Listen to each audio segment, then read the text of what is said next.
Hello, everyone, and welcome to Fridays at EBD. Like last time, if any of you remember, we had started reading a very, very interesting topic and a chapter, which is on emotional health.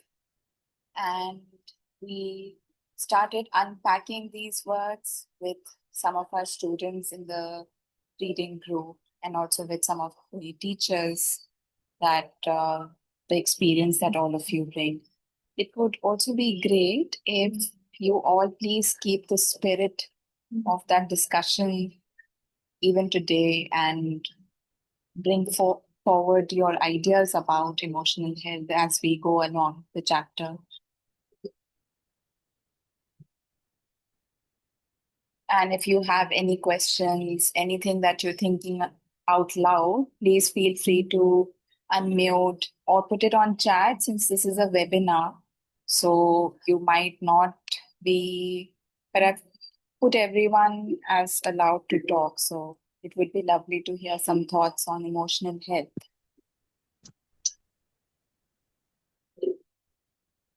Okay. There is naturally a strong connection between academic emotions and the quality of learning experiences. And if any of you remember, we also discussed academic emotions the last time, which maybe was a new term for some of you. So if as we go along, please feel free to raise some questions, raise some thoughts around it. Yet, when Mayer and Turner began investigating learning experiences several years ago, they did not initially consider emotions. They examine students' beliefs and attitudes in the classroom, goals, risk taking behavior, perceptions of ability, and so on. Typically, a study like this is approached by giving students close ended questionnaires with multiple choice answers or rating scales. Such methods allow psychologists to gather focused, readily analyzable data, but only within the range of what they already expect.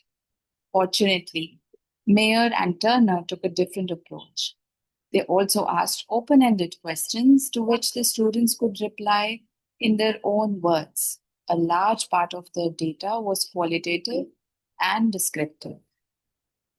Thus, they discovered that rather than dispassionate beliefs and attitudes, the data was filled with reports of how the students felt about various aspects of their learning.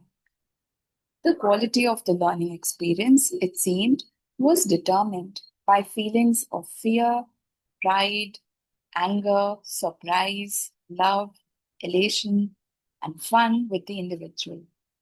If any of you have also been a part of the Learning Forward Saturday program, we had started the month of January with reading a report that was from the ground, from the field of a lot of Indian classrooms. And this was majorly one of the points that was mentioned of how the educators have to move from giving close ended questions to, let's say, open ended questions. And in fact, we unpacked the idea of what an open ended question is. Flow experiences were closely correlated with the presence of some of these feelings and the absence of others. Essentially, learning is most enjoyed when there is a balance of one's skill level and the challenge level of the activity, which implies that students at all ability levels can enjoy learning. This may sound like a trivially true statement, but it is really very important. Think of the students you've had over the years who you thought were really enjoying their learning. Most likely, they were all fairly high in ability level. What we need to explore as teachers are imaginative ways to give more students this right match between ability and challenge. In chapter 8, I included a series of suggestions on how to make classroom learning optimally challenging for all students, all of which will allow more students to experience the feeling of flow in your classroom. You may wonder what concrete benefits to learning there are to something like enjoyment. Is there any psychological evidence that a student will learn a lesson better if he has enjoyed it and been happy during learning? This is an important question, especially as schools and teachers these days are making efforts to increase their students' enjoyment of learning.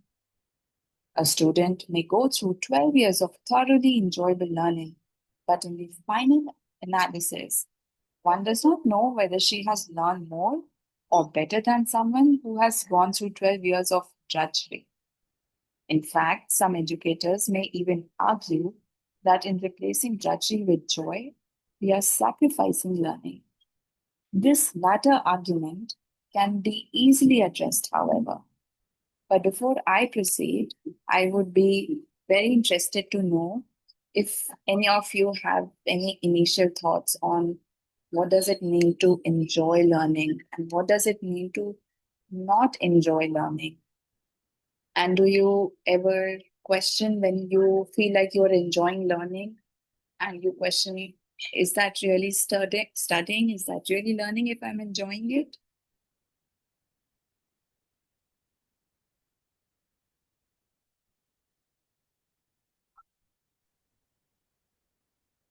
I don't know. I mean, I think when I was ages ago, when I was in school, one enjoyed certain subjects more than others for sure. I can't sort of recall why that used to happen, but I hated physics. I loved maths. I mean, I don't know. I mean, what the thing was, but it was. So, did you ask yourself, why am I enjoying this? Or is this easy? Is this an easy subject and that's why I'm enjoying it? No, no, no, no, no. Wasn't easy. And especially in the last 2 years, I mean, I hadn't taken physics, and there's lots of mechanics and stuff in the maths, but it was, I mean, for me it was tough, but it was still more enjoyable. As the author just said, I mean, if it's tough, I mean, you want a challenge. Actually, you enjoy that much more than if it's just easy. And if I were to probe you further, what do you think made you enjoy that subject so much? I don't know. I guess. I mean, I think it's now that I think back, basically I'd lost interest and I never used to pay interest in physics. And then just kept on like that. I think that was probably the thing. I sort of always liked maths and I just kept staying up to date. So I think that may have been the difference, right? I mean, I never tried for whatever reason on the physics side, but I did try and I was up to date in maths, so I would know what's happening all the time. In physics, I was just many times just lost. Maybe. I don't know. Thank you. Thank you for sharing.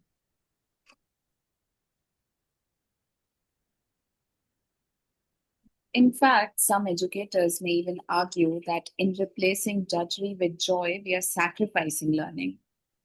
This latter argument can be easily addressed, however. We want children to be happy in school because emotional well being is an end in itself, not because happiness will lead to higher marks in the final examination. Yet, at the same time, enjoyment in the classroom has to come from the learning process itself, not merely from an entertaining or undemanding lesson or teacher. To return to the question, there is no directly relevant research on the effects of enjoyment on learning, but there is a lot of related evidence that can be summarized in one nice sentence.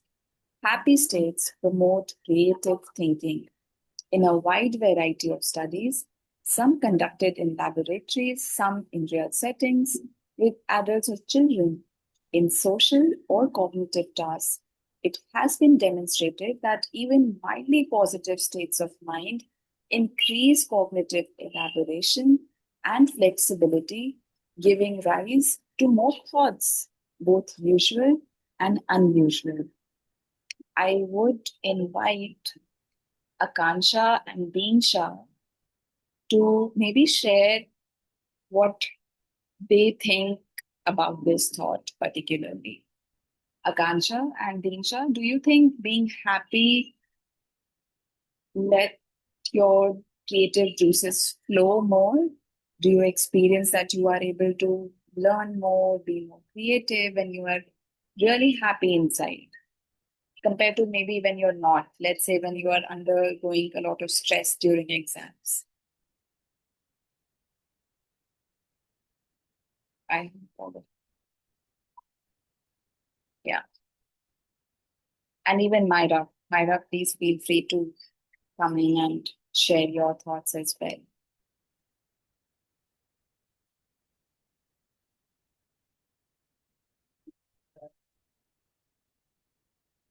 Akansha, are you able to hear me? And Akansha, you can also always talk in Hindi. सिर्फ English में नहीं बात करने की जरूरत है, आप हिंदी में भी बता सकते हैं कि आपको जब आप अंदर से खुश रहते हैं तो क्या आपको ज्यादा क्रिएटिव महसूस होता है?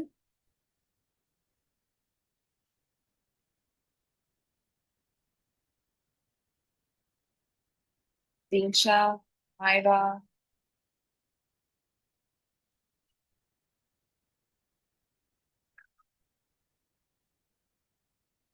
Okay.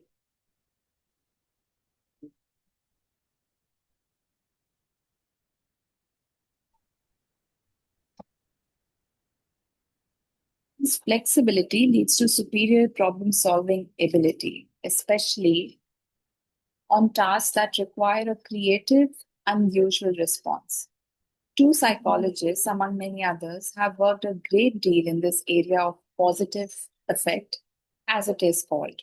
They are Alice Eisen and Barbara Fredrickson, and both describe the benefits of emotions such as joy, gratitude, enjoyment, interest, curiosity, and so on. Eisen's work demonstrates immediate benefits, such as better problem solving or more pro social behavior. Fredrickson's work is about long term benefits of even fleeting periods of positive effect. In her own words, not only do positive emotions make people feel good in the present, but also through their effects on broadened thinking, positive emotions increase the likelihood that people will feel good in the future. She contrasts this with the downward spiral of depressed moods, which lead to thoughts and behaviors that are narrow and further depress the individual. Fredrickson's broaden and build theory explains that when we are in a good mood, we have more ideas, are more exploratory and social. This expansiveness builds lasting resources, intellectual, physical, social, and psychological, which help us in future as well. The related question is whether enjoyment leads to better memory of a lesson. The evidence here is not so clear. There is a well documented relationship between emotion and memory, but the emphasis in such research has been mostly on negative emotions and episodic, personal, autobiographical memories. We all know from our own experience that strongly emotional events are remembered longer and more vividly than other events. This is largely due to the action of the hippocampus and its close neighbor, the amygdala, which jointly increase the level of attention paid to emotional stimuli. Both brain parts also seem to influence the process of memory consolidation, the setting of relatively fragile early memories into the neocortex. Chapter 1 and 3 have described some of these processes. But as I said, these findings relate mostly to stimuli that arouse fear, disgust, or anxiety in us. I would like to take a short pause over here and check with Akansha, Myra, and Beansha again if you're able to share what you're thinking about what we're reading. Anything. And Please don't feel there is a right or a wrong answer, like Jugjeev sir says on Sunday. So please feel free to share what you're thinking about this. Have you ever experienced that when you undergo a difficult experience, you tend to remember the details more vividly, very clearly? And if any of you would also like to share, maybe Manisha ma'am, Meenakshi ji, Jugjeev sir, any of you.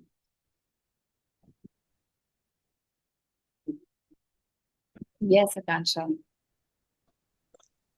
Good evening, ma'am. Good evening.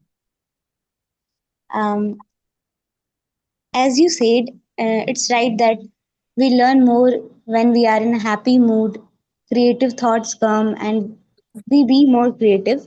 But about the exam thing, I think I learn more in the exam pressure. If I know that exams are coming, then I learn more rather than in the whole year. So, exam stress is more beneficial for me. That's great. That's great. And that's new. Maybe you take learning in a very positive way, I guess. And what do you mean by learn? Do you mean you memorize more? You tend to remember more under pressure? Yes, ma'am.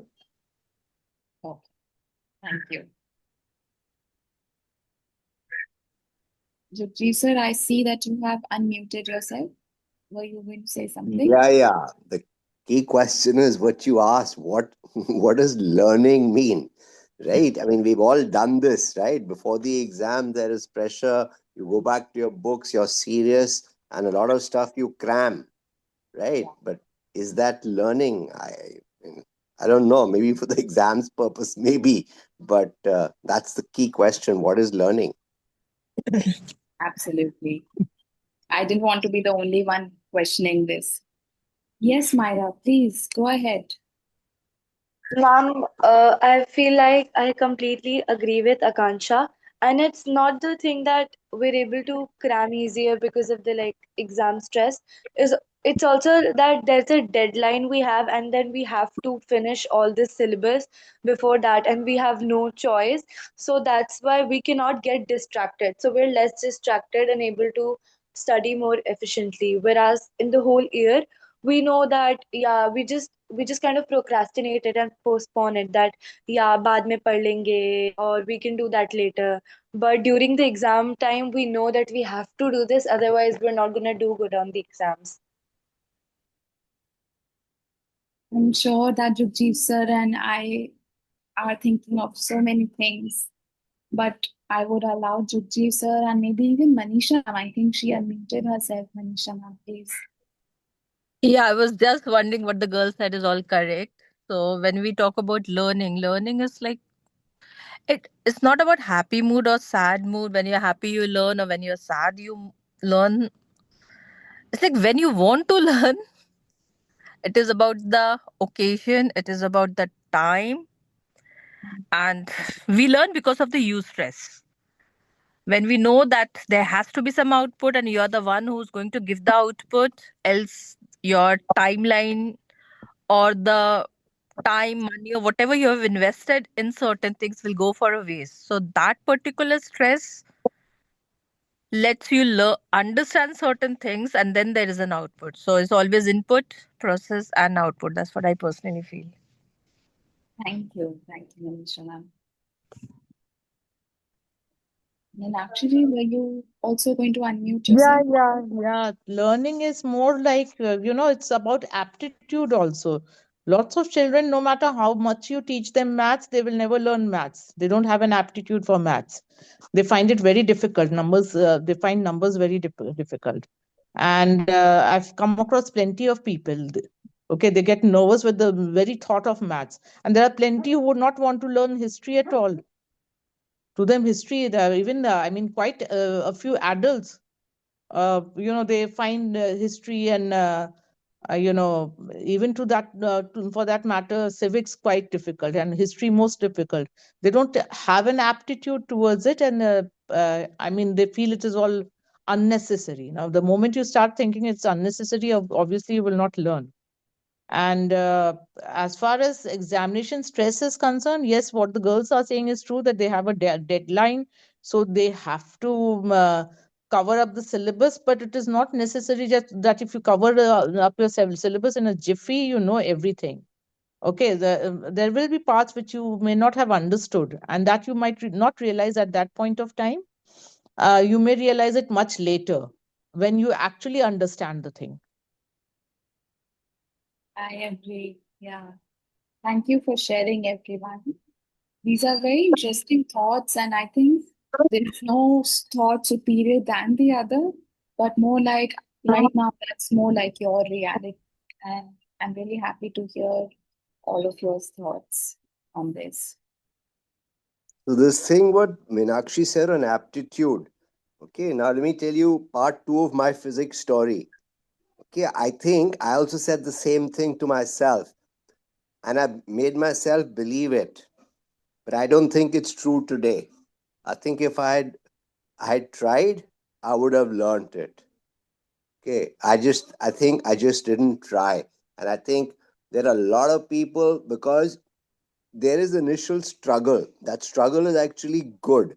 If you struggle and you learn, you sort of pass that stage, then you can continue on that subject. If you give up for whatever reason, then you are in a rut, and it's very tough to crawl out of the rut. Then you will keep telling yourself, I don't understand math, I don't understand physics, I don't do this, just like that. I personally believe if somebody puts their mind to it, they can learn anything. Okay. Thank you, Jyoti sir. Akansha, yes, please go ahead. I think history is an interesting subject, but it truly depends on how the teacher is teaching. Like if he's teaching in a very enjoyable way, then I don't think any student will find it boring. No, Akansha, I'm a history teacher, okay, and I'm very interested in history. And in fact, there's no subject that I'm not interested in. So for me, understanding why another person does not like a particular subject is a little difficult, because for me, all subjects are interesting. Okay, but I have found a few children. I mean, I'm just telling you about the reactions of the people. I really wouldn't know, because for a person who is interested in all the subjects equally, even I like Jugjeev sir said that there was a point of time when I was studying accounts, and I found it extremely, I don't know how to put it. I mean, it did not make sense to me at all.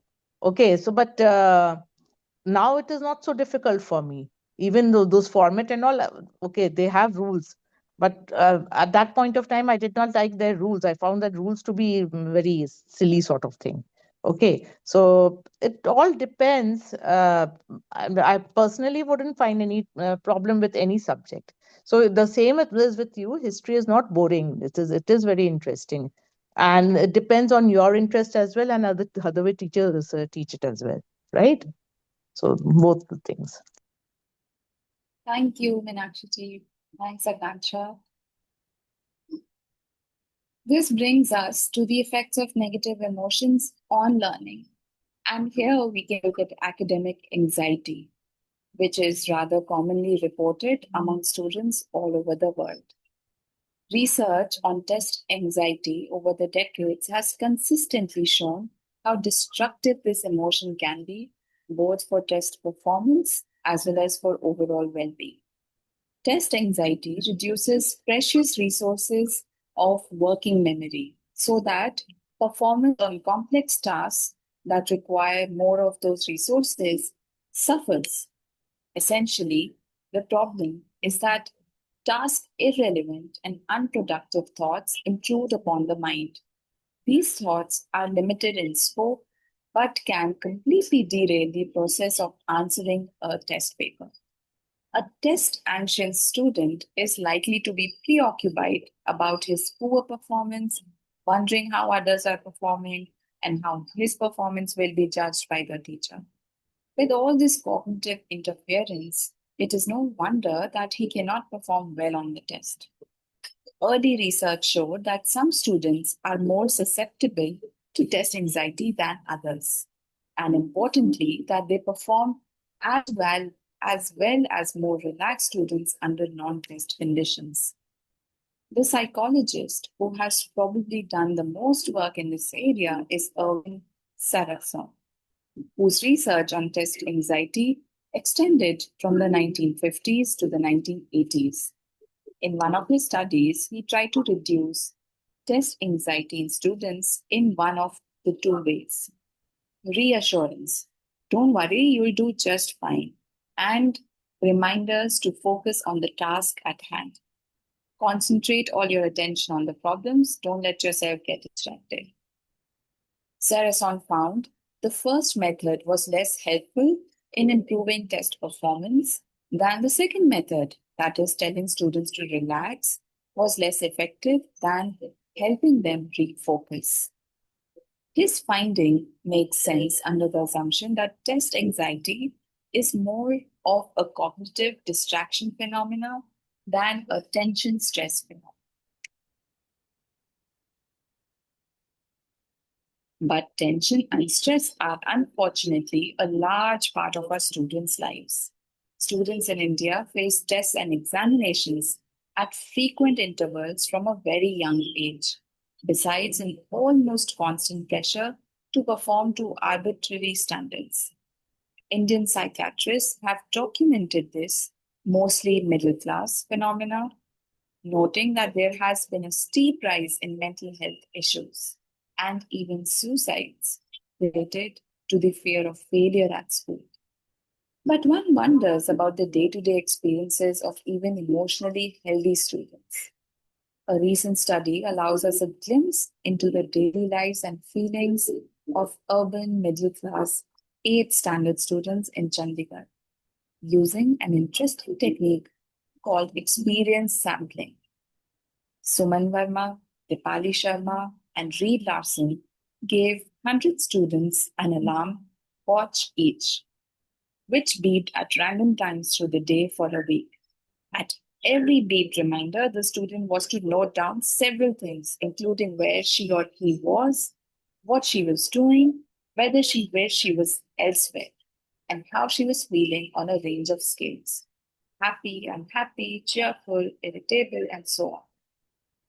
The results were fascinating. Students spent about a third of their time on schoolwork, which included class time, homework, and tuitions, a little more than a third on leisure, television, music, talking, and sports in that order, and a little less, a third, on maintenance activities, mainly eating.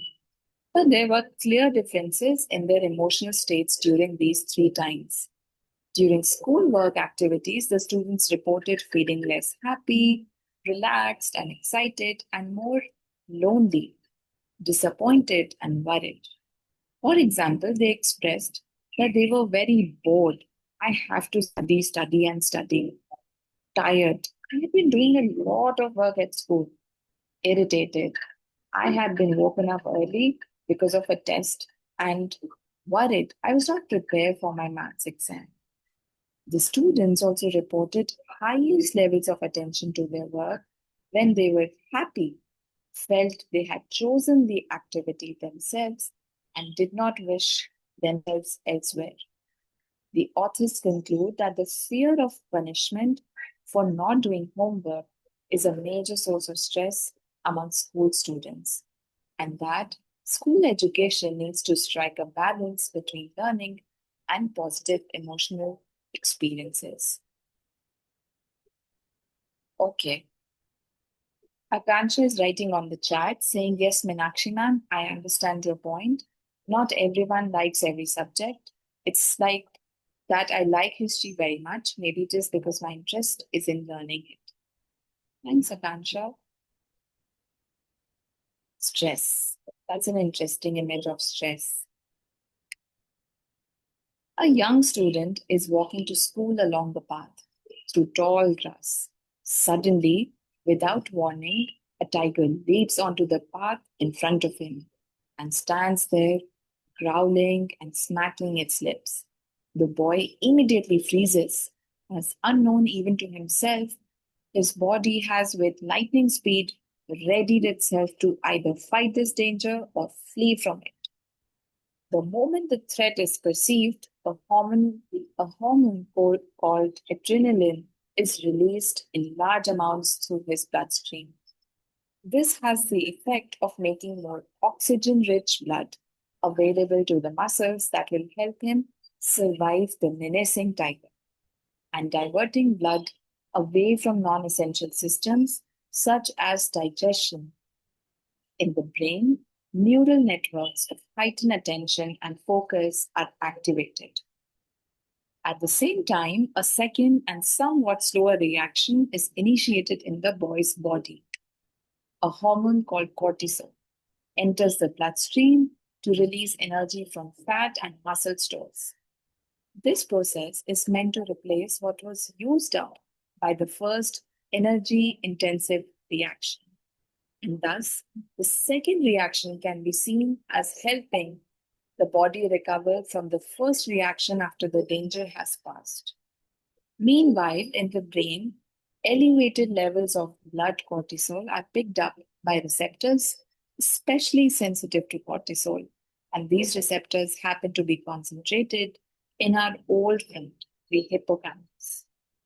This is no accident. The hippocampus, which is responsible for the encoding of memories, is thus encouraged to lay down strong memories of this tiger encounter so that the young student can avoid this path next time.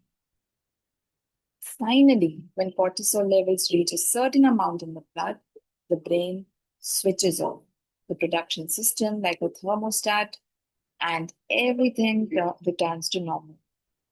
The typical human stress response is beautifully engineered.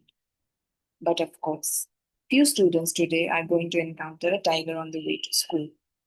Instead, the boy is probably on his way to an examination.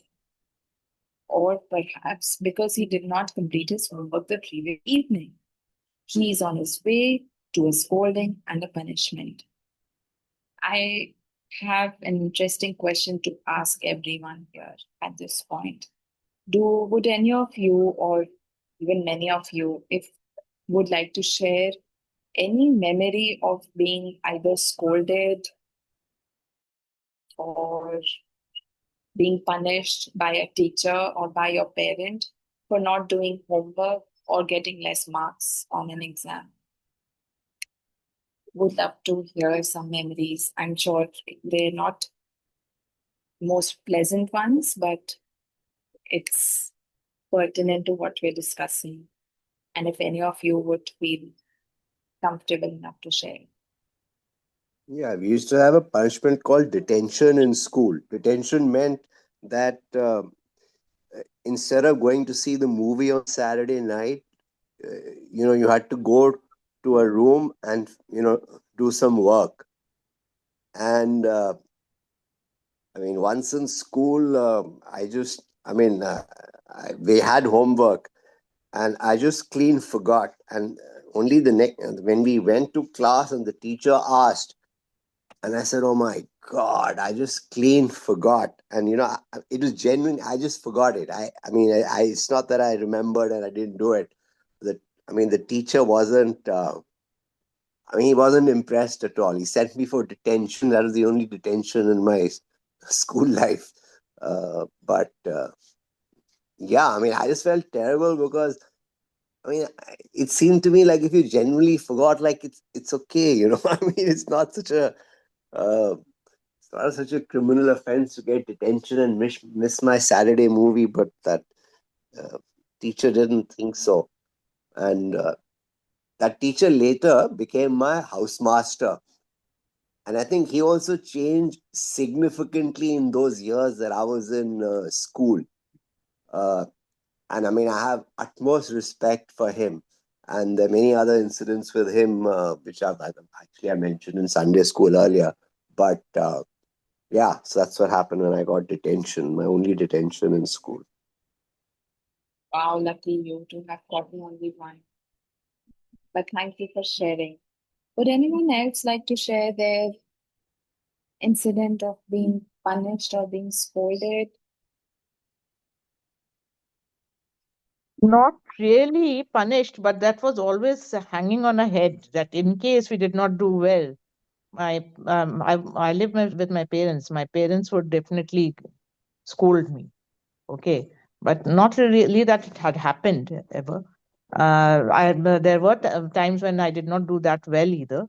But yes, that feeling used to always be there. That and like what Jeev sir was saying, that the teacher had also evolved a lot. I think that happens as we teach. We learn quite a few things, and we all evolve. So that is there.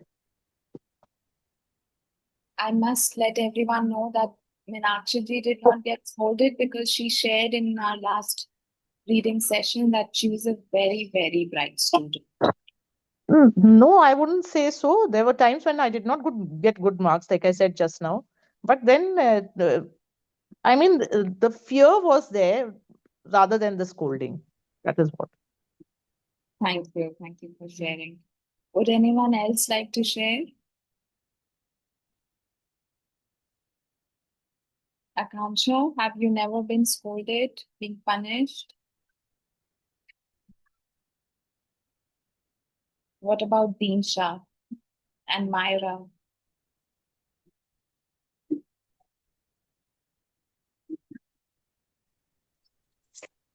Uh, Ma'am, I feel like I usually do good. I mostly do good in school, so I haven't really. I don't remember any incidents of getting punished in school.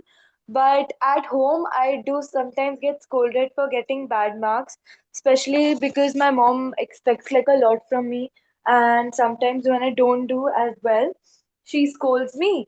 And then after some time, she realizes that she's scolding me for my marks, and then she comes up to me and then she says that it's okay, at least you tried your best and I'm satisfied with that, I don't need good marks. Well, that's hardly a punishment or a scolding, but that's really nice. Thank you, Myra, for sharing. Thank you, ma'am. And in the long run, chronic elevations of cortisol lead to hypertension, ulcers, heart disease, and other medical conditions. Stress is not good for the body or the brain, and it is not good for academic achievement either. Some confusion may arise over the point made earlier about the memory benefits of stressful situations. I mentioned that elevated cortisol spurs the hippocampus to lay down stronger memories. And since memory is so all important in our schools, could stress actually be good for children? No, 1,000 times no. First, the memory most strongly affected by this process is a certain kind of spatial memory, perhaps because the location of danger is so important. And there is no evidence that this would extend to better memory for school subjects such as mathematics or history. Second, there is no evidence that stress preceding the stressful event will do any good to memory.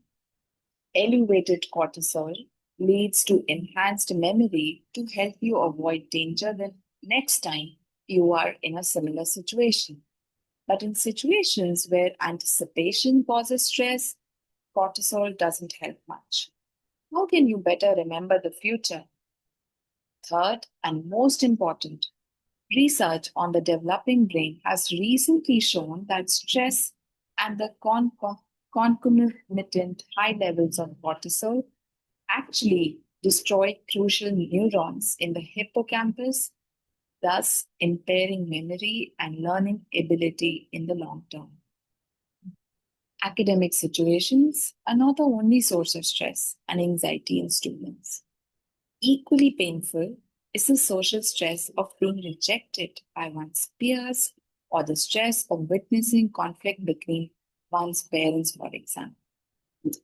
It turns out that there are many risk factors that could derail a happy, healthy childhood, and we can categorize them as follows: psychobiological and cognitive factors such as hyperactivity, inattention, and difficulty reading social interactions, as well as learning difficulties.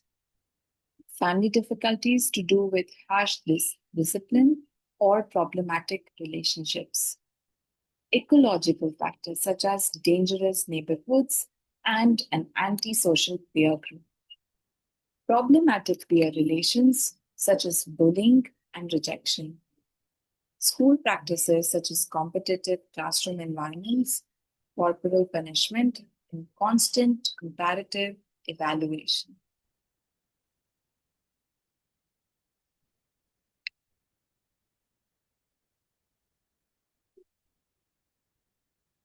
I would like all of you to take a moment and look at this image in front of you and really try to see what it is trying to convey to, to you.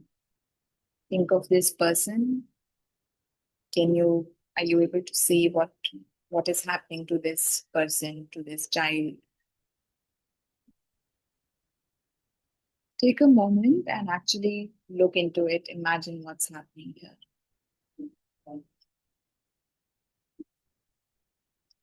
Serious emotional problems in childhood or adolescence are usually the result of more than one of these risk factors simultaneously. As you can imagine, in situations where only a single risk factor is involved, other positive processes can help the student through his difficulties. A supportive family and school can help a student get through the difficulties of being dyslexic, for example, or a child with good friends and who is coping with the academic demands of school may be able to write the difficult period of her parents' divorce. But for students with multiple factors at risk, the result can be chronic emotional or behavioral problems. Children can suffer from depression and anxiety disorders, as well as several conduct related disorders, for which teachers and parents may seek the help of a professional. Understanding the root cause of a child's emotional disturbance allows us to seek the best solutions, besides helping us to anticipate what could go wrong and prevent it. One group of children that consistently suffer from risk at multiple levels are students from poor families. For instance, lower income children do not receive as much cognitive stimulation at home as do middle or upper income children, and this affects their cognitive and developmental growth. Studies conducted among poor families in Turkey, China, Vietnam, Brazil, Jamaica, and South Africa have shown that when mothers are trained to speak and play more effectively with their children, there is a significant improvement in the child's verbal ability, IQ, and performance in school.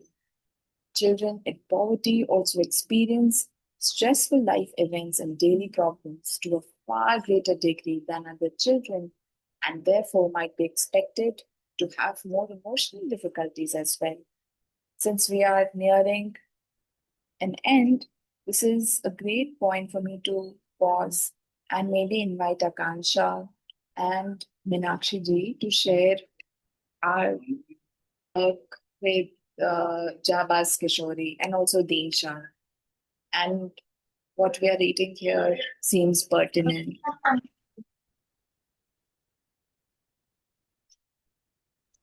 Akansha, what do you think? Yeah, Ms. Minakshi ji. Akansha is about to speak, right? Akansha, do you No, want no, to go ma'am, you first? can speak first.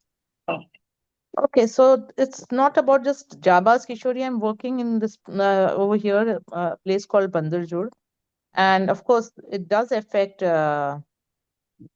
children for the first generation learners, as I call them, because they are actually first generation learners, and the parents really do not have the time or the energy or the wherewithal to actually support their children's education. And by that, I don't just mean, monetary resources. It's also that they obviously cannot hold the child's hand while writing, and teach them how to write, ask them how to hold a pencil, and then thereon and therefore. So obviously that is a problem. Jaabaz Kishori project is also about the same thing, about people, basic education. Education is not just about reading and writing, it's also about health, hygiene, and so many other things.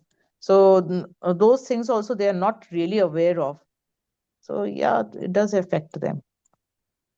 Thank you, Ms. Meenakshi. I think the points that you're raising, even about something as small as holding a pencil in first generational learners' family, is uh, is a reality for a lot of states in India. Thank you for sharing.